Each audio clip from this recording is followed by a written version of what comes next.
All right. So could you just kind of introduce yourself and tell us about what you've been doing in your career or school since graduating from the Leadership Institute? Hi, yes. So I am Jessica Geurts. I was part of Cohort 1, and I graduated in May in 2014. So when I graduated, um, I moved up to Green Bay, Wisconsin to start working for Procter & Gamble at a toilet paper mill. So we make toilet paper, paper towels, and puffs. And as you can imagine, our demand is through the roof right now.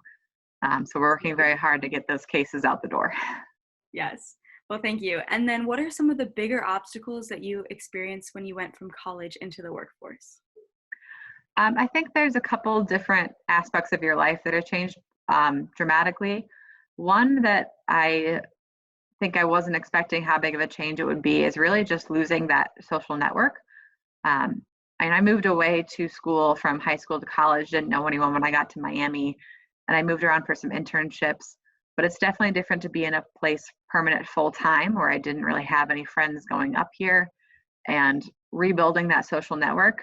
It's not as easy. In college, you are surrounded by people that are very similar and also looking to make new friends. It's definitely different. You need to put yourself out there more and work harder to make those social ties in a new community. I did that through joining a CrossFit gym and some volunteering, but I definitely coached some new people that find things outside of work that help you feel rooted rather than just showing up to work every day. Yeah, thank you. And then what kind of unexpected changes have you been exposed to since you've graduated in the workforce? And then what strategies did you employ to embrace that change? In college, a lot of the things we face are more hypothetical and theory based compared to being actually in the workforce. Suddenly things are a lot different. You're not working with your peers anymore. A lot of people are going to be placed in situations that with maybe they're reporting or people report to them that actually have a lot more experience, right? Like that was very true for me and a paper mill experience that I had direct reports who had 20 years of experience with a company and different backgrounds.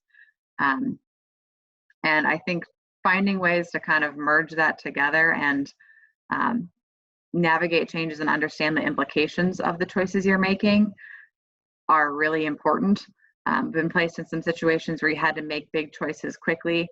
I've seen times where, people act too quickly without considering the implications of their actions, and then that backfires because, the decision wasn't really the right one. It wasn't thought through. They couldn't defend their choices. I've also seen it where people get, they call it analysis paralysis of getting too caught up in what if we do this or this or this, and not actually making a choice that there's a downside to that too. A situation that I was actually in very early was as a department leader of a paper machine for the very first time. So I'd been there for a couple of years, done some quality work, reliability engineering, and they put me in a role where I was now the manager of all the people on the machine. That machine was actually only running half schedule at the time. So we had two teams that ran it for 3.5 days straight, and the machine would shut down for a few days. There was a crisis in the company and really with another mill, and they suddenly needed our line. This is my first 2 weeks in this role, to go from having 2 teams to having 4 teams and running 24/7. So I had to very quickly navigate, how do I split up the skills I have on these 2 teams into 4 teams to have the right distribution. I took in bodies from another area of the plant that did not have experience on a machine before. It's not that type of machine, and find ways to split them up. Those are really real implications to people's lives and schedules too. On very short notice, you're telling people, hey, you thought you were going to have these weekends off and these days. Some of them have spouses and kids that they've arranged childcare for. So trying to be sensitive to all those needs, weigh out all the options, but also you had to make a decision very quickly. That was the first time it really hit home how real some of these choices and changes impact people. Mm-hmm.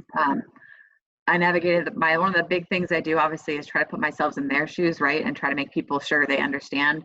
Those decisions are rarely going to make everybody happy, but doing the best you can to be very understanding, empathetic, do as much as you can to help people feel accommodated for, right? And I worked around as many barriers as we could. And we had to act quickly, but I did make sure to I thought through my plan and ran it past a couple more experienced ODLs to make sure that they know that I had thought of everything, and if they could think of ideas that I had missed or something else we should consider. So that was a huge learning experience. It was very challenging, but we did get through that fairly successfully. So that was Sure. good. Thank you. And then finally, what was helpful in your work that you learned from the Leadership Institute itself? Um, as I kind of said, when you go into the workforce, there's a much wider variety of people than college. Yes, there's a lot of diversity in a college campus too, but there's a lot even more diversity in both generationally, especially too, in the workforce. Some of the stuff, even the simple things like early on in Lockheed Martin, we learned how to know our Myers-Briggs and work with others. So I found that very helpful. I am a huge extrovert, and not everyone functions that way.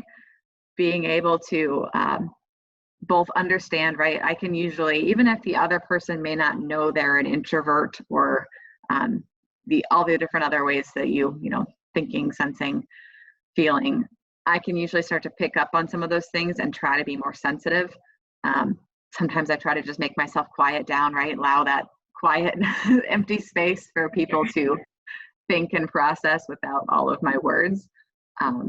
I'll even be very open about the fact when I'm working with new individuals and teams, hey, I know that I think by, here's how I operate. I know that I think by talking out loud, and sometimes I talk too fast, and kind of putting that out there makes it safe for them to, I'll encourage them, please call me out if I'm going too fast. Let me know. So I found that really helpful to building those relationships early on is key. And using some of those things we've learned and being able to relate to people on that level really helps build relationships with people that are different than you. Absolutely. Thank you so much.